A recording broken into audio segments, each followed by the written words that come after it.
The Dearborn Independent, Chronicler of the Neglected Truth, July 24th, 1926, number 40, volume 26, Mr. Ford's page. Parasitism is a great evil, but it may also serve as a good by exposing the weakness of a situation. The presence of an active parasite germ simply advertises that the victim thereof has permitted conditions which attract and nurture dangerous growth. Enmity toward the germs leads up to self-examination of the host. What is wrong with society that should harbor corrupting parasites? What is wrong with the business that it should offer footing to devitalizing parasites? These are exploratory and healing inquiries. The parasite begins as dependent and ends as a master. He is best handled before he has bored too far. Last week we spoke of a human parasite who fastens himself to persons or personal fortunes and whose principal business in life is not contributing immense weight to moving the load, but making himself solid as he would express it. The presence of any parasite anywhere is always indicated by an abnormal reaction of one sort or another. If it is a barnacle on a ship, the ship moves with difficulty. If it is a parasite in the blood, the chemical changes which are caused by it result in fever, physical deterioration, and disease. It is a parasite in politics, the whole system becomes venal. If it is a parasite in industry, the industry becomes flabby and sags. If it is a parasite in society, society becomes corrupt. In none of these cases is the parasite to be blamed. He is nature's scavenger, whose place is fixed in the cosmic system, whose instinct is to fasten himself whenever he can find hospitable footing. There are some places where he cannot gain foothold because he is resisted. He cannot find footing in a healthy body because health is resistant.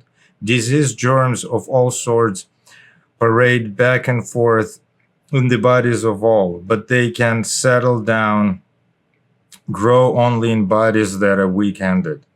Good health is more than good health. It is an active resistance to disease.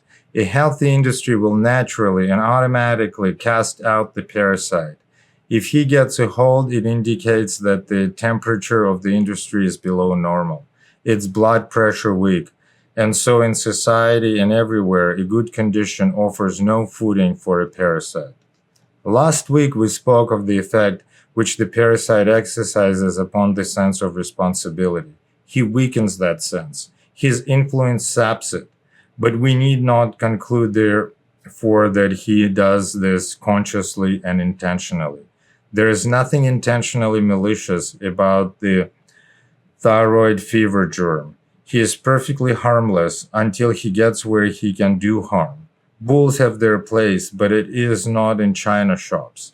Disease germs have their place, but it is not in the tissue of the human body.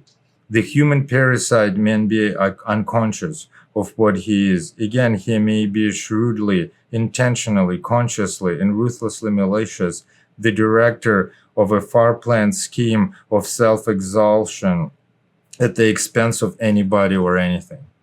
The main quality of his effect, whether conscious or not, is his power to weaken his victim's attachment to responsibility.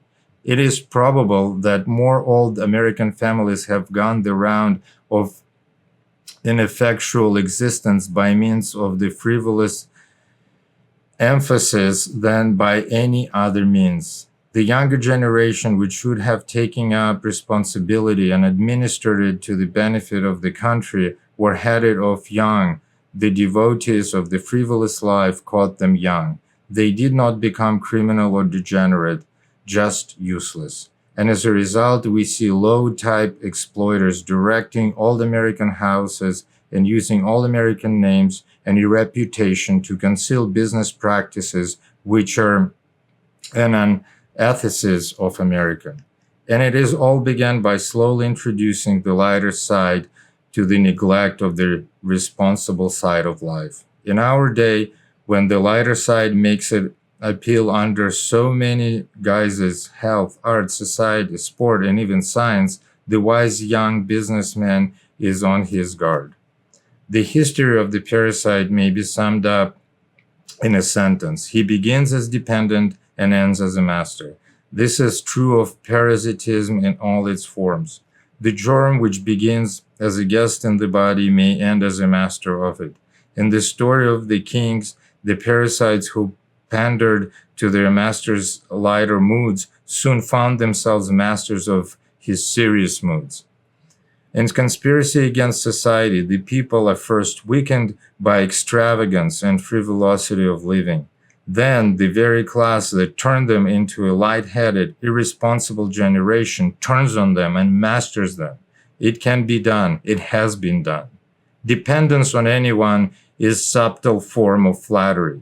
And this flattery is the wicket gate through which the first tendrils of influence curl and grow. The influence tends to wean away from arduous cares, and this in turn gives the shrewd parasite opportunity to gain power for himself, or because of his influence with the master, exercise power over those servants to whom power is given. It is the passing of power from the hands that ought to wield it to hands that ought never to have it. And the beginning of the passing of power is the weakening of the sense of responsibility. And the weakening of the sense of responsibility comes from the parasite's alluring power to the lighter, laughing side of life. This is the course so often regretted.